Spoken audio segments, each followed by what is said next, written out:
The news that Trump campaign chair Paul Manafort's guilty plea includes a cooperation agreement with the Special Counsel's office marks a huge shift in the investigation of connections between the Trump campaign and Russia.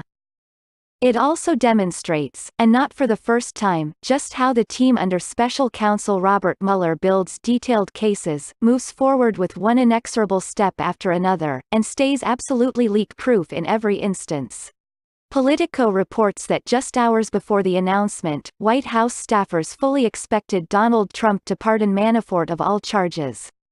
Trump and attorney Rudy Giuliani spent the earlier part of the week praising Manafort for not being a flipper. On Wednesday, Giuliani claimed that Trump felt absolutely confident about Manafort. Everyone expected Manafort to go down with the ship and wait for Trump to wave his magic pardon wand. Even when news leaked on Thursday that Manafort had agreed to plead guilty, the immediate assumption was that he was following the steps most likely to keep him in Trump's good graces: get off the stage quickly, stay out of the headlines during election season, chill until a pardon arrives. But while Rudy was smiling and Trump was planning his pardon tweet, Manafort had already begun to cooperate with the Special Counsel's office. As Marcy Wheeler pointed out, the revelations of Manafort's cooperating agreement was a jaw-dropping moment in court. But the action is already over. Manafort has already given the most critical information to investigators. Donald Trump could fire up the pardon machine right now, and it won't matter. It won't bring back the $46 million of property Manafort has agreed to forfeit. And it won't save Trump from one moment of important testimony. At this point, Robert Mueller has the cooperation of Paul Manafort, Rick Gates, and Michael Flynn.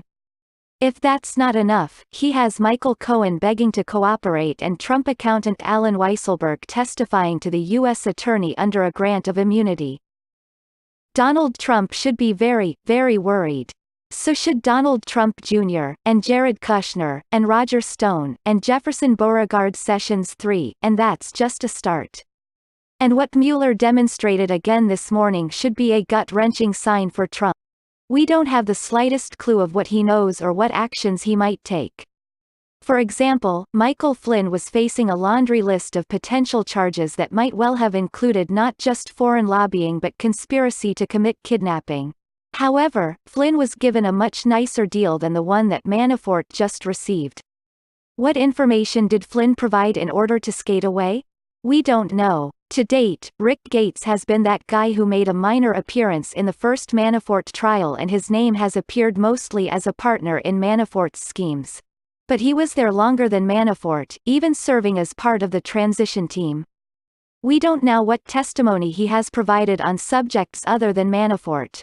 And Paul Manafort just found himself released from 5 of 7 counts he was to face this week in Washington, D.C. In addition, the deal includes a recommended maximum sentence of 10 years.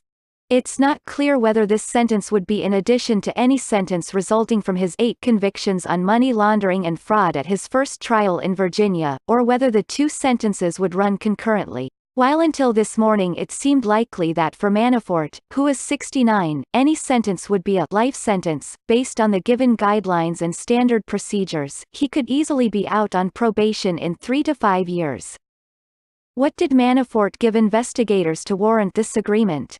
We don't know. What we do know, what has been demonstrated time and again, is that Robert Mueller runs an airtight ship. The Manafort filing also shows, again, that Mueller's investigators generate detailed, documented, all but slam-dunk charges that stand up to scrutiny and are difficult to fight. There are other people in the campaign who have yet to face charges who will face charges. But there's only one name above Manafort, Gates, and Flynn.